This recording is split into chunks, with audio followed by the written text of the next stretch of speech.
여러분 안녕하십니까. 주말 아침 전남 동북권 소식입니다. 이른바 최순실 게이트 파문이 확산되고 있는 가운데 전남 지역의 시민단체들이 대통령 하야를 촉구하고 나섰습니다. 전남 시민단체 연대회의는 성명서에서 국민이 위임한 권력을 민간인에게 내맡겨 헌정 질서를 어지럽히고 국정 운영 체계를 무너뜨린 박근혜 대통령은 모든 책임을 지고 대통령직에서 물러나야 한다고 주장했습니다. 연대회의는 이어 국회를 포함한 정치권도 성역 없는 국정조사를 실시하고 국정 운영에 공백을 막을 비상대책을 마련해 거국 중립 내각을 구성해야 한다고 강조했습니다. 전라선 KTX 증편 계획이 확정돼 정부의 인가 절차만을 남겨놓고 있습니다. 하지만 여전히 전라선 이용객들은 수서발 고속열차의 다양한 편익을 제대로 누릴 수 없는 상황입니다. 보도에 문영철 기자입니다. 전라선 KTX 부족 현상은 올해 국정감사에서도 어김없이 지적됐습니다.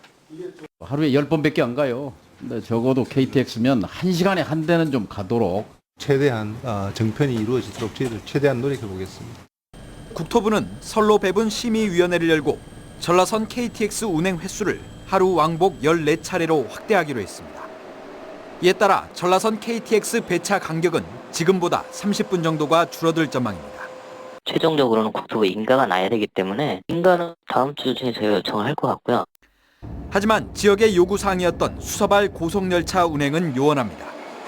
현재 호남선과 경부선에 대해서만 면허를 발급받은 상태인데다 향후 논의 과정에서 SRT의 전라선 운행을 코레일이 어떻게 받아들일지 불투명합니다. KTX보다 10% 이상 저렴한 요금, 또 서울 강남권까지의 편리한 접근성은 여전히 먼 얘기입니다. 경부선이나 호남선에 도입되는 차량을 일단 한 편씩이라도 빼서 면허를 좀 발행했으면 어찌겠느냐라는 요구를 계속적으로 하고 있습니다만은 SRT의 전라선 면허가 발급되더라도 열차 구입과 투입에는 적어도 3년 정도가 더 필요해 전라선 이용객들의 불평과 불만은 당분간 계속될 수밖에 없습니다. MBC 뉴스 문형철입니다. 여수 MBC가 신규 라디오 주파수를 확보해 지역 난청 해소에 도움이 될 전망입니다. 저희 여수 MBC는 경남 남해군 마운산 일대 출력 100W의 표준 FM 보조 방송국을 개설하고 광양과 여수 일부 지역에서 제기됐던 난청 민원을 해소하기 위해 시험 방송에 들어갔습니다. 표준 FM 101.3MHz로 송출될 이번 보조 방송국의 개설로 지역민의 청취권 보장과 질 높은 서비스 제공에 도움이 될 것으로 기대됩니다. 전국 규모의 마칭밴드 축제가 마련돼 시민과 관광객들에게 독특한 볼거리를 제공합니다. 여수 마칭 페스티벌 추진위원회는 오늘 오후 7시 30분 여수시 종학동 이순신 광장에서 2016 여수 마칭 페스티벌 개막식을 갖고 여수 공업고등학교와 해양경찰 의장대대 등 연주자 500여 명의 다양한 공연을 선보일 계획입니다. 지난 2008년부터 열리고 있는 이번 축제는 제주 관악제 등과 함께 국내 3대 관악제로 알려져 있으며 새로운 관광 콘텐츠로 자리 잡고 있습니다. 전남 지역의 산지 쌀값이 바닥을 치고 있습니다. 정부가 이렇다 할 대책을 내놓지 못한 가운데 영광군이 전국 처음으로 농가 보유별을 모두 매입하기로 했습니다. 이계상 기자입니다. 들녘에서 수확된 산물별을 미곡 처리장에 보관하는 작업이 한창입니다. 올해 산지 평균 쌀값은 80kg당 13만 1,180원가량, 전남 지역 쌀값은 이미 13만 원 선이 무너진 것으로 나타났습니다. 가격 하락 추세가 계속되면서 농민들은 헐값이라도 나락을 넘겨야 할지 갈수록 불안감이 커지고 있습니다. 민간 업체들은 실제 더 붕괴될 거라고 생각하고 매입도 안 하고, 매입을 안 한다는 결론은 물량이 남아돌기 때문에 저가에 판매할 수밖에 없거든요. 벼 수확기 이후 홍수 출하에 따른 가격 하락과 수급 불안정을 해소하기 위해서 영광군이 농과 벼를 모두 사주기로 했습니다. 전국에서 처음으로 시행되는 이 정책은 농민들이 보유하고 있는 벼를 농협이 전량 매입해 격리 조치하도록 하고 영광군이 가격 하락분에 대해서 보상금을 지원하는 방식으로 시행됩니다. 이에 따른 보상금은 12억 원 안팎이 될 것으로 예상되고 있습니다. 농협에서 12월 말까지 매입을 하고 12월 말 이후에 매입된 편은 내년 2, 3월까지 격리를 해서 판매할 예정입니다. 전남 지역 다른 시군도 비슷한 대책을 수립하기 위해 적극 검토하고 있는 것으로 알려졌습니다. 쌀값 폭락을 막기 위한 정부의 추가 대책이 나오지 않고 있는 가운데 전남 시군 차원의 대책이 효과를 거둘 수 있을지 주목됩니다. MBC 뉴스 이계상입니다. 목포 대양산단이 지방 중소기업 특별 지원 지역으로 지정되면서 분양에 숨통이 트일 전망입니다. 이와 함께 신재생 에너지 등 한전 관련 기업 유치도 본격화하고 있습니다. 김양우 기자가 전합니다. 지난 5월 준공된 목포 대양산단입니다.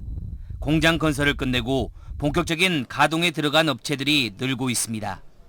공장 신축 공사도 잇따르고 있습니다. 행남생활건강은 내년 6월까지 대양산단에 단백질 제조 공장을 건설합니다. 구 행남자기가 기업명을 바꾼 뒤 사업 다각화를 위한 장소로 대양산단을 선택했습니다. 네, 행남생활건강이 목포시에 본사를 두고 있으면서 새로운 사업을 추진하기 위해서 대양산단과 협의해서 이 자리에 단백질 아미노산 생산 공장을 신축하기로 결정. 현재 대양산단 분양률은 22%대. 최근 지방 중소기업 특별 지원 지역으로 지정되면서 기업 유치에 청신호가 켜졌습니다. 입주업체는 수의계약과 제한경쟁 입찰 등 특례 지원이 가능하기 때문입니다. 실제로 목포시는 50여 개 업체와 접촉을 하고 있고 다음 주 수산식품업체와 분양 계약을 체결할 예정입니다. 한전 관련 기업 유치도 본격화되고 있습니다. 지난달 조한익 한전 사장이 직접 대양산단을 찾아 에너지 제조업 부지를 둘러보기도 했습니다. 태스크포스 팀까지 구성한 목포시는 기업 유치에 발벗고 나서고 있고 올 연말 일부 성과가 나올 것으로 알려졌습니다. 네, 한전 사장님과 같이 협력해서 신재생 에너지 기업들을 목포에 유치하기 위해서 저희들이 최선을 다해서 뛰고 있습니다. 분양에 어려움을 겪고 있는 대양산단이 특별 지원 지역 지정과 한전 관련 기업 유치로 숨통이 트일지 관심이 모아지고 있습니다. MBC 뉴스 김양훈입니다. 순천 외서에서 송광을 잇는 도로가 왕복 4차로로 확장됐습니다.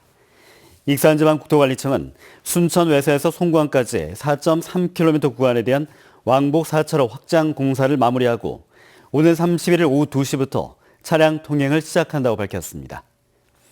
익산청은 순천 송광에서 주업 나들목에 이르고 있는 13.3km 구간에 대해서도 도로 확장을 추진할 계획입니다.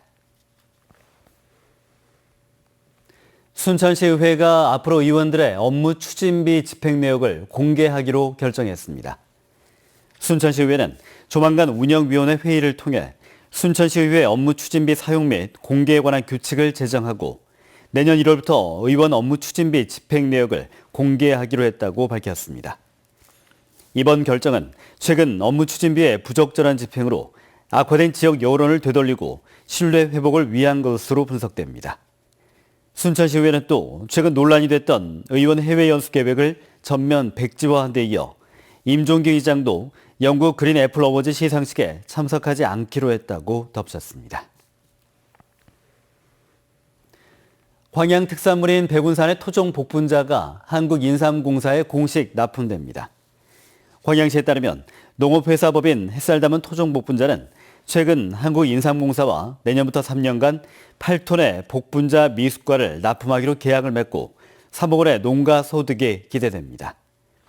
백운산 토종 복분자는 국립산림과학원이 우리나라에 자생하는 우량 복분자 품종을 육종한 것인데 현재 본강면 일원 7.8헥타르에서 25농가가 재배 중입니다. 한진해운 사태 여파로 지난달 광양항의 물동량이 급감했습니다. 해양수산부가 발표한 3분기 전국 항만 물동량에 따르면 지난달 광양항의 컨테이너 물량은 16만 600TU로 지난해보다 6.9%가 줄었고 환적 화물은 2만 TU로 줄었습니다. 쏟아졌고요. 어제 설악산에서는 첫눈이 내리기도 했는데요. 오늘도 강원 산간지방을 중심으로 눈이 내릴 가능성이 있습니다. 이번 주말 추위 대비 잘 하셔야겠습니다. 이 시각 현재 대관령 지방의 수온주가 3.6도까지 떨어져 있고요. 서울 7.7도 등 내륙 대부분 지방이 10도를 밑돌고 있습니다. 오늘 낮 동안에도 기온은 크게 오르지 못하고요. 종일 10도 안팎을 보이니까요. 옷차림 따뜻하게 하셔야겠습니다. 휴일인 내일은 기온이 더 떨어집니다. 서울의 아침 기온 2도로 올가을 들어 가장 낮은 기온을 보이겠고요. 중부 내륙과 산간에서는 서리가 내리거나 얼음이 오는 곳도 있겠습니다. 보온에 각별히 신경 쓰셔야겠습니다. 이 시각 현재 기온 보시면 서울 7.7도, 대전 7.4도, 대구 10.7도를 보이고 있는데요. 낮 동안에는 서울 12도, 광주 14도에 머물면서 쌀쌀하겠습니다. 다음 주 초반에는 서울의 기온이 0도까지 떨어지는 등 추위가 계속될 전망입니다. 날씨였습니다.